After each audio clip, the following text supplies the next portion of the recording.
दोपहर का टाइम था। घर में एक 13 साल की अकेली बच्ची और कुछ देर बाद उसका भाई आता है और सामने बहन खून से लपटी हुई। आखिर हुआ क्या था उस घर में? नमस्ते दोस्तों, मेरा नाम साहिल है और आप देख रहे हैं केस बुक।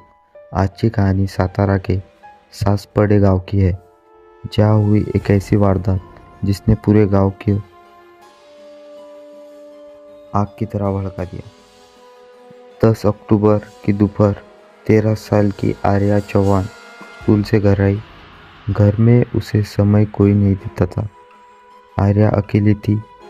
कुछ देर के बाद उसका भाई घर लौटा और जैसे ही उसने दरवाज़ा खोला और उसके पैर से ज़मीन खिसक गई। आर्या ज़मीन पर पड़ी हुई थी, चारों तरफ खून ही खून। भाई ने तुरंत पिता को बताया। पिता उसे अस्पताल ले गए, लेकिन वहाँ पता चला कि आर्या की सिर पर वार करके हत्या कर दी गई है। उसके तुरंत बाद ही गांव वालों का गुस्सा फूटा। ये खबर फैलते ही सासपाड़े गांव के लोग भड़क गए। गांव वालों ने आरोपी के घर तोड़फोड़ कर दी, टीन शेड तक उखाड़ दी। सबकी एक ही मांग थी, आरोपी को थाने में मत रखो, उसे हमारे हवाले कर दो। लेकिन कौन है आरोपी? आरोपी का नाम राहुल यादव है और उसकी उम्र 35 साल की है। स्थानीय लोग के मुताबिक शादीशुदा है, लेकिन दारू की लत के कारण पत्नी अलग रहती है। माँ बीमार है। आर्या के घर से बस कुछ ही घर छोड़कर उसका घर है। उस दिन राहुल ने आर्या को अकेले देखा।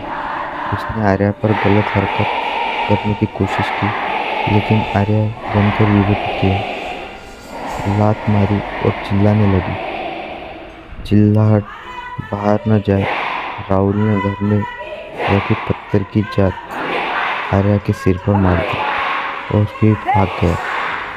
पुलिस की कार्रवाई। पुलिस ने खोज शुरू कर दी और नागठाणे रोड की एक टेडकी से राहुल की पकड़ लिया। जांच में कुछ चौंकाने वाली बात साताऱ्यातील सासपडे येथील अल्पवयीन युवती आर्या चव्हाण हिचा राहत्या घरी जीव घेण्यात आला होता। या प्रकरणातील संशयित आरोपी सातारा स्थानिक गुन्हे शाखा व बोरगाव पोलिसांनी 6 तासात अटक केली आहे। राहुल यादव हा संशयित आरोपी असून त्याने यापूर्वीही एका अल्पवयीन युवतीचा जीव घेतला होता।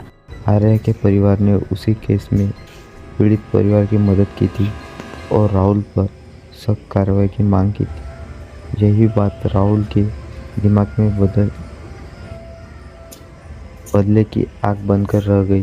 राहुल ने पुलिस को कबूल किया, मैंने आर्या का खून बदले में किया है। पुरानी मौत पर नया शक। 9 महीने पहले उसी गांव में वही दिव्यांग लड़की मृत्यु मिली थी। तब भी शक राहुल पर था, लेकिन सबूत नहीं मिले। अब आर्या के केस के बाद ये मामला भी सामने आ सकता है। अभी की स्थिति यह है कि राहुल को पुलिस कस्टडी में भेजा गया है। अब उस पर पोक्सो के तहत केस दर्ज हुआ है। महिला आयोग ने एसआईटी की मांग की। गांव में भारी पुलिस बंदोबस्त है, क्योंकि गांव वालों का गुस्सा अभी तक ठंडा नहीं हुआ। इस केस पर हमें यह सीखने मिलता है, कई बार डर अंधेरे में नहीं होता, हमारे आसपास ही घूम रहा होता है। एक इंसान जो बाहर से बिल्कुल सामान्य, लेकिन अंदर से पूरा दर्दीन। अब सबकी नज़र इस पर है कि क्या पुराना केस भी खुलकर सामने आएंगे और राहुल को आखिर केस में क्या सस्पेक्ट पाया जाएगा। दोस्तों, इस केस पर आपकी क्या राय है, कमेंट में ज़रूर बताना और वीडियो को लाइक करो और चैनल को सब्सक्राइब करना मत भूलना। मैं हूं साहिल, मिलता है आपसे अगली वीडियो में। तब तक के लिए सुरक्षित रहिए और सतर्क रहिए।